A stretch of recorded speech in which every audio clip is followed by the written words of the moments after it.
Aparat penegak hukum mulai berlomba-lomba mengusut dugaan pidana dalam kasus pagar laut, termasuk Bareskrim Polri yang sudah menyiapkan ancaman pidana pemalsuan hingga tindak pidana pencucian uang.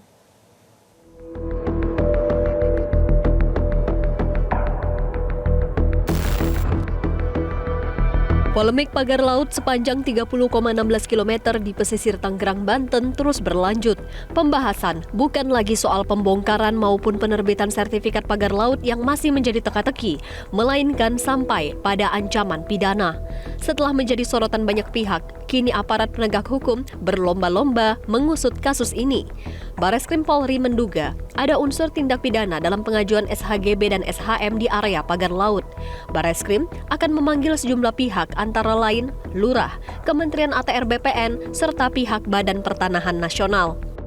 Ke depan kami setelah mengumpulkan bahan-bahan keterangan ini, kami akan segera melaksanakan pemanggilan untuk klarifikasi terhadap bahan-bahan yang kita dapatkan. Pemanggilan siapa aja?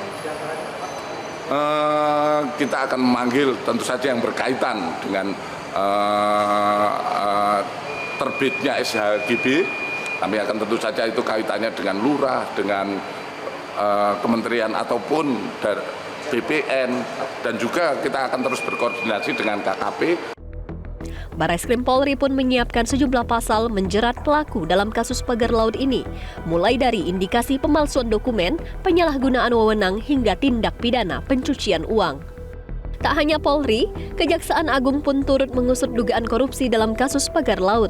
Kapuspen Kejagung Harli Siregar juga membenarkan Jampitsus telah mengirimkan surat kepada Kepala Desa Kohot terkait sengkarut penerbitan SHM dan SHGB di area pagar laut Tangerang.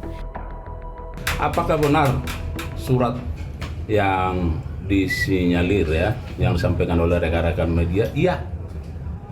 Itu yang saya sampaikan, bahwa kami tentu akan secara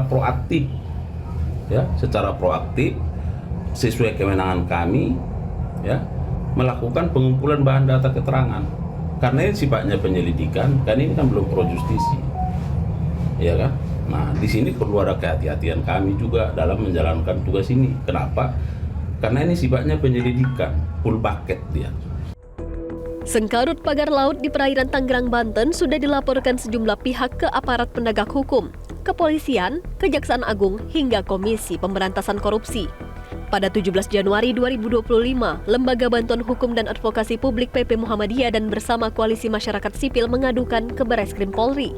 Selanjutnya, pada 30 Januari 2025, Masyarakat Anti Korupsi Indonesia, MAKI, memasukkan laporan dugaan korupsi di balik penerbitan SHM dan SHGB di kawasan pagar laut ke Kejaksaan Agung. Dan pada Jumat 31 Januari kemarin, mantan Ketua KPK Abraham Samad bersama Koalisi Masyarakat Anti Korupsi melaporkan pengusaha real estate ternama ke KPK. Laporan itu berkaitan dengan skandal pagar laut. Samad meyakini ada kong kali kong korupsi terkait penerbitan SHM dan yang dikantongi pengusaha real estate tersebut. Tim Liputan Metro TV. Jelajahi cara baru mendapatkan informasi. Download Metro TV Extend sekarang.